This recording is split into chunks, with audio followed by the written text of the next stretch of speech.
পিঠা খেতে গিয়ে যে এমনটা হবে সেটা আমি কখনোই বুঝতে পারিনি। সম্পূর্ণ ভিডিওটা দেখলে বুঝতে পারবেন। সকাল সকাল গোসল করে পাঞ্জাবিটা পরে নিলাম, কারণ আজকে যাবো হচ্ছে নানু বাড়ি পিঠা খাওয়ার উদ্দেশ্যে।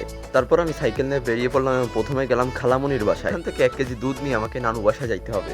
খালামনির দুধ দেওয়া দেরি হচ্ছিল দেখে আমি এখানে দেখলাম তাদের বড়ই গাছে অনেক বড়ই হয়েছে। তারপর আমি কোটা থেকে একটা বড়ই পারলাম ফটাস করে এবং আমার হাতে এসে পড়লো এবং সেটা তাড়াতাড়ি ধুয়ে খাইলাম।